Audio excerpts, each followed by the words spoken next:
नमस्कार, राम राम। आज हमारे साथ धर्मचंद भगत साहब हैं, जिनकी रैंक 102 रैंक है और पिछली बार सर की रैंक 500 कितनी थी? 598 रैंक थी और पशुधन सहायक के रूप में इन्होंने अपनी सेवाएं दी हैं और उसके साथ साथ आरएस तक अपनी पूरी जो वो जर्नी जो आज आपके साथ साझा करेंगे। कुचामन के रहने वाले हैं। पहले तो सर आपको बहुत बहुत शुभकामनाएं। थैंक यू सर, बहुत बहुत धन्यवाद। कैसा लगा आपको सिलेक्शन के बाद? जी सर, बहुत अच्छा लगा, बहुत परिवार भी खुश है। परिवार भी खुश है जी सर। मैं आपको स्टूडेंट्स को बता देता हूँ कि धर्मचंद जी जो हैं वो बूस्टर अकेडमी के साथ शुरू से जुड़े हुए हैं।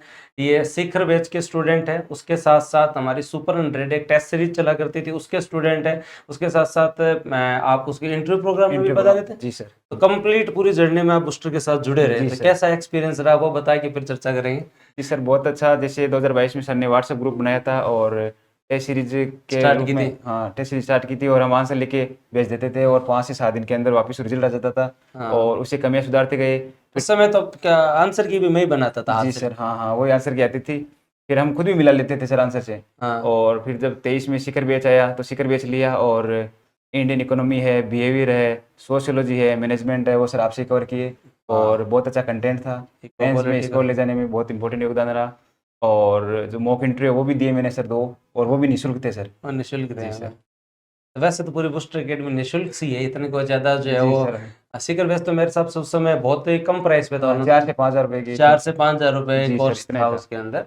तो वहां से आपने स्टार्ट किया और अपनी तैयारी की। तो इस पूरी जर्नी के अंदर पशुधन सहायक से बहुत कम लोग आरएस बने हैं। जी सर। वीडियो या शिक्षक भर्ती के लोग या लैब असिस्टेंट के मैंने रिजल्ट देखे हैं। पिछली बार लैब असिस्टेंट ने टॉप किया, इस बार वीडियो ने टॉप किया, है ना। कुशल जी और दिनेश जी दोनों का एग्जाम्पल था। जॉब के साथ तैयारी करना थोड़ा सा चुनौतीपूर्ण होता है, तो उसको कैसे मैनेज किया?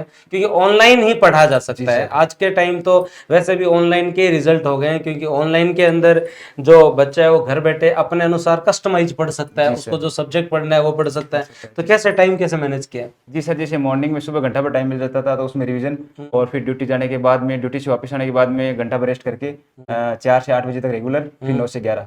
ये मेरा जो टाइम शेड्यूल है वो लगातार 3 साल तक लगातार रहा सर। ओके। ये और सुबह वाली शिफ्ट अच्छी लेते थे? हाँ जी सर, सुबह वाली जैसे 6 बजे से 8 बजे तक रिवीजन का जो मोड है वो रख लिया। वो रख लिया। और एग्जाम के टाइम थोड़ी बहुत छुट्टियां वुट्टियां ली? जी सर, मैं अभी 2.5 महीने विदाउट पे रहा था इंटरव्यू के लिए भी सर। इंटरव्यू के टाइम पे जी रहा? सर, उससे पहले मेंस के लिए भी सर 3 महीने विदाउट पे रहा था। हाँ, इतना तो त्याग करना पड़ता है जी जो भी सर। जॉब में है उनको। पर ये जो भी विद्यार्थी मुझे देख रहे हैं जो 12th के बाद तैयारी करना चाहते हैं या जॉब के साथ, जो चाहे चतुर्थ श्रेणी लगे हों, चाहे पशुधन सहायक लगे हों, चाहे पटवारी हों, चाहे वीडियो हों, चाहे शिक्षक भर्ती में लगे हों, मैं कह रहा हूँ आपका कम्पिटिटिव एग्जाम में कि आप में स्किल है तभी आपका चयन हुआ है। कोई भी भर्ती छोटी बड़ी नहीं होती है। और मैं कह रहा हूँ इन भर्तियों में सबसे ज्यादा प्रतिस्पर्धा है। पशुधन सहायक, वन रक्षक, इनमें तो ज्यादा कंपटीशन है। जी सर। आरएस मेंस में मेरे हिसाब से कम कंपटीशन है। प्रारंभिक परीक्षा तक तो थोड़ा है। जी सर। हाँ, तो आप लोगों को बस एक स्टार्ट करने का है कि भाई हम भी कर सकते हैं। और मेरे हिसाब से धर्मचंद जी आपके लिए बेस्ट एग्जांपल है, जिन्होंने पशुधन सहायक के साथ साथ ये तैयारी करी। कुचामन के रहने वाले हैं। इस तैयारी के दौरान कभी कभी ये नहीं लगा कि यार जो है वो तैयारी में लग तो गए, होगा नहीं होगा? जी सर, जैसे छुट्टियां लेके मैं तैयारी करता था तो कभी कभी रोना आ जाता था कि क्या करें, मेरे जो साथी है वो तो फील्ड प्रैक्टिस कर रहे हैं, उनके पास तो ये है, हमारे पास कुछ नहीं है। तो सर लेकिन धैर्य बनाए रखा और घर वालों ने सर बहुत सपोर्ट किया, मेरी वाइफ ने भी बहुत सपोर्ट किया, मेरे माता पिता। क्योंकि मैंने सर पिताजी का जो संघर्ष है वो करीब से देखा है सर। तो जब जब भी पिताजी को देखता था तो ऐसा लगता था कि कुछ करना है। करना है, जी कोई एक प्रेरणा होती है। और आज जब रिजल्ट आपके सामने है, जब सिलेक्शन होता है, तो सब उसी पहले तो आंसू आते हैं, फिर सेलिब्रेशन चालू होता है। यही होता है। यही हुआ सर। जब रिजल्ट देखा तो किसने आंसू देखा? स्टार्ट हो गए थे। हाँ। मैं सर बाइक से चल रहा था तो दोस्त का कॉल आ गया, 102 पे नाम तो है। हाँ। फिर मैंने तुरंत चेक किया और कुछ आवाज़ ही नहीं निकली। 10 मिनट तक तो मैं चुपचाप रहा और आंसू आने लग गए। पिताजी को कॉल किया पहली बार में, वो तो बोल रहे थे हेलो हेलो, लेकिन मेरी आवाज़ नहीं आ रही थी सर। फिर दूसरी बार में जब कहा तो उनके भी सर आंसू आने लगे। अरे खुशी के आंसू पर है। खुशी के आंसू थे सर। हाँ, तो इसमें जी यही सर। है। और मैं तो बार बार जो भी स्टूडेंट आता है मैं ये कहता हूँ कि आरएस की तैयारी कोई ऐसा नहीं है। और एग्जाम के अंदर सबकी परीक्षा नहीं होती, आरएस में परिवार की भी परीक्षा होती है। परिवार को भी बहुत धैर्य रखना पड़ता है, सहयोगी बनना पड़ता है, तभी जाके बच्चे जो आरएस, आरपीएस, आरटीएस, बीडीओ अधिकारी बनते हैं। इसलिए मतलब अपने बच्चों को मोटिवेट करो, उनका सहयोग, घर वाले सपोर्ट में है तो फिर मेरे को लगता नहीं किसी और दूसरे सहयोग की जरूरत नहीं है आवश्यकता। सर, किसी की जरूरत नहीं है। किसी की जरूरत किसी की जरूरत नहीं फिर है, किताब चाहिए बस, और कुछ। और कुछ नहीं।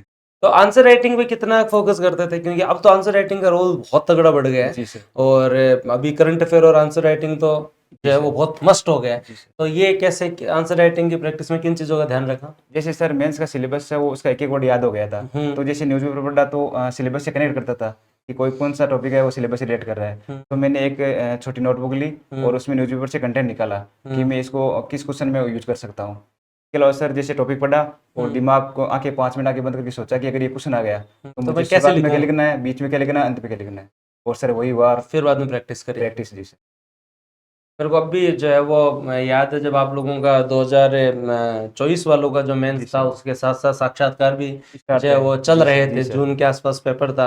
उस समय मैंने इको सर्वे आया था, पूरा मेंस वालों को इको सर्वे करवाया, फिर एक करंट अफेयर का सेशन भी मैंने रखा था जिससे बहुत सारे क्वेश्चन जो है वो आए थे। तो करंट अफेयर मेंस के अंदर इंपॉर्टेंट हो गया। जनरली लोग आरएस मेंस के अनुसार करंट अफेयर नहीं पढ़ते, परी के अनुसार तो पढ़ते पर परी के बाद करंट अफेयर का नहीं रहता। तो उन बच्चों को भी आप कुछ बताना चाहो तो कि भाई करंट अफेयर कैसे कवर करें? जी सर, सबसे पहले तो मैंने न्यूज़पेपर से नोट्स बनाना स्टार्ट कर दिया। साथ ही आजकल कोई भी टॉपिक यूट्यूब पर मिल जाता है तो वहाँ से भी सीखा। और लास्ट में जो करंट अफेयर की आपकी मैगजीन आई थी तो सर उससे भी तो अपने वैसे भी आपका जो प्री के टाइम मैगजीन आई थी ना वो भी मेंस के करंट अफेयर के अनुसार थी। उसमें सारी चीजें उसी तरीके से जो कवर करवाई हुई थी। तो ये है। और उसके साथ साथ अगर जो आपके डिपार्टमेंट के लोग हैं जो आगे अब तैयारी करना स्टार्ट करेंगे उनको आप क्या सलाह देना चाहेंगे कि भाई कैसे कैसे टाइम मैनेज करो? थोड़ा अब मेरे को पक्का बता, अगली रिजल्ट में आपको बता दूंगा फर्स्ट डिवीजन से 1 से 5 रिजल्ट। सर निश्चित रूप से मेरे पास भी सर बीकानेर तक आए तो कॉल आ गए। बीकानेर से भी कॉल आया कि सर हम भी तैयारी कर रहे हैं, कोई गाइडेंस दो। और अब तो सर डॉक्टर्स भी तैयार हो रहे हैं कि एक एलएसए जब ये कर सकता है तो हम भी कर सकते हैं। और डॉक्टर्स का सिलेक्शन होता है, पहले भी हुआ है, लेकिन वो इतना ज्यादा जो है वो हाईलाइट भी नहीं रहता। एक एलएसए के पद से जो सिलेक्शन जो है ना वो मतलब ज्यादा बीच में जाता है, लोगों के लिए एक मैसेज जाता है, वो एक इम्पोर्टेंट है। तो अच्छी रही आपकी जर्नी, धीरे धीरे जैसे जैसे आपको समय मिले, क्योंकि बूस्टर अकेडमी के आप तो जो है वो फाउंडर मेंबर्स में से हो। आप लोगों ने इस संस्था को बनाया है, बनते हुए देखा है। जी सर, बनते हुए देखा है ना। बूस्टर अकेडमी से पहले आप जानते हो, उससे पहले से जुड़े हो।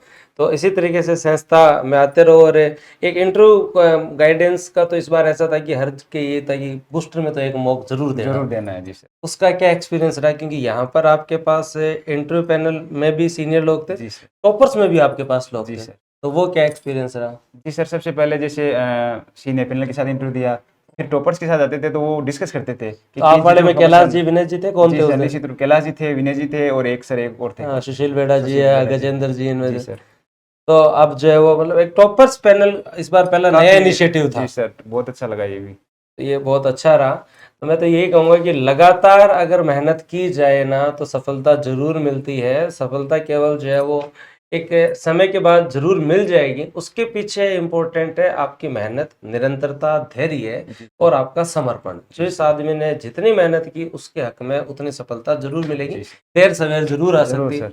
तो अब तो खुशियाँ सेलिब्रेट करो और जैसे ही आपको टाइम मिले बूस्टर पधार के बच्चों को आप जो है मोटिवेट करते रहना, क्योंकि इतने दिन तो इस मुहिम में मैं अकेला लग रखा था, लेकिन अब आप जैसे भाई साथ में है तो और अच्छा होगा। जी सर, निश्चित रूप से। है ना। थैंक यू सर, बहुत बहुत धन्यवाद। Thank you sir. जय हिंद।